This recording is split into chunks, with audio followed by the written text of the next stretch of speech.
খুব সুন্দর, ওর জন্য হাততালি।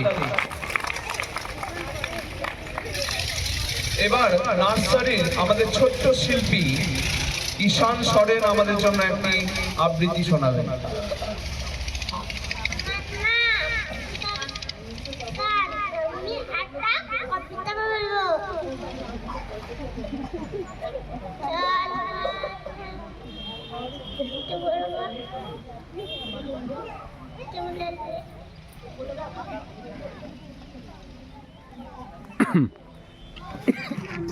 যে ক্লাসে যাচ্ছে সেই ক্লাসে থাকতে হবে না।